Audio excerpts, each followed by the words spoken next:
Hello, world. Welcome to episode 226 of the Jimmy Canz Show, Classic Supercard Retrospective. We're going to take a look at WCW Starrcade 93. It was the 10th anniversary of Starrcade. So let us talk about it. Um, technically, it's really the ninth. It's been 10 years since the first Starrcade, but you don't have an anniversary on the first one. Your first anniversary is your after you complete 1 year of something. I've never understood that, but anyway, I digress.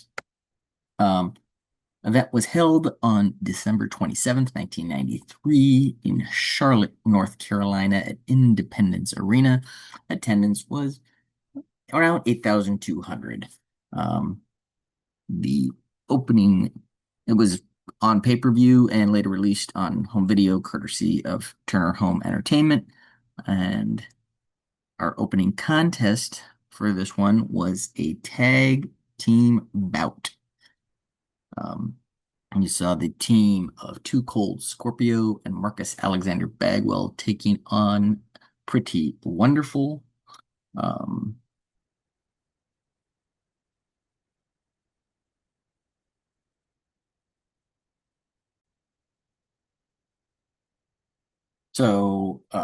this one Pretty Wonderful had the assassin out there with them, and Scorpio and Bagwell had Teddy Long.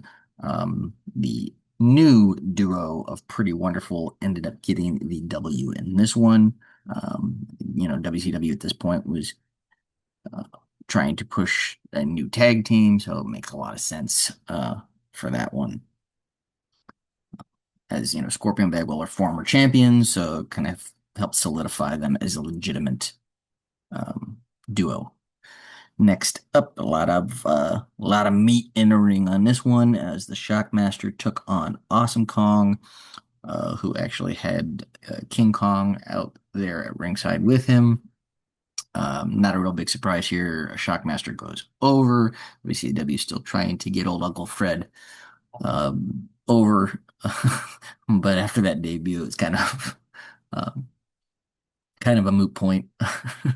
Next up for the WCW World Television title, Lord Steven Regal with Sir William took on Ricky the Dragon Steamboat. And this one goes to a time limit draw. So this is like the second major defense on a pay-per-view by Regal that goes to a time limit draw, as he went to a time limit draw with Davey Boy previous to this.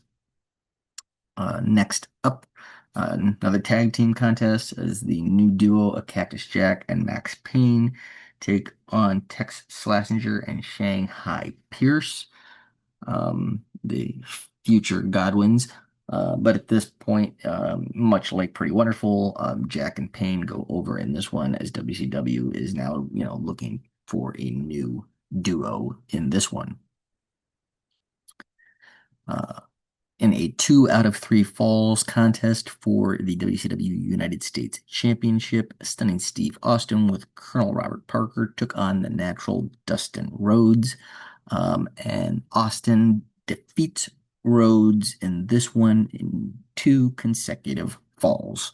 So 2-0 to become your new United States champion. Um, Next up, uh, Ravishing Rick Rude defends the WCW International World Championship against the Boss. Um, Rude retains the championship in this one. Not a real big surprise. Um, Next up, on the usual contest for the WCW Tag Team Championships, as the champions, the Nasty Boys, Brian Knobbs and Jerry Saggs, managed now by Missy Hyatt, defend against the team of Road Warrior Hawk and Sting. Um, and Sting and Hawk actually get the W in this one, but by disqualification. So they win the match, but not the titles. And then last but not least, title versus career. So kind of know which way this one's going to go. For the WCW World Heavyweight Championship, your champion Big Van Vader with Harley Race taking on the Nature Boy Ric Flair. Flair defeats Vader and recaptures the WCW World Championship. Actually, I'm not sure exactly what number this was at this point for Flair. But I think we're probably probably in double digits now at this point. But uh, anyway, terms of Hall of Fame involvement on this show, what do we have here? At 12 Hall of Famers. You got Harley, Orndorff, Nate, Steamboat and Austin, Foley, Sting, Rude, Teddy Long, um, Big Van Vader, and Typhoon. Um, Actually, no, we didn't have 12. We had 11. Bulldog was not on this show. Um, Mistake on my part. But um, terms of a rating for this show, this wasn't too bad of a Starcade, but I mean, really, I mean, you get Austin finally winning the United States Championship. You get, two non-finishes though, more or less in a time limit draw and a disqualification in the TV title and the tag title matchup, and then Flair going over at the end, um, establishing a couple of new tag teams in this one. You know, poof. Shockmaster and Kong were kind of meh. So, I mean, all in all, I mean, it's not an awful show, not a great. I mean, I'll give it a 5 out of 10, I think. Yeah, 5 out of 10. It's just middle of the road.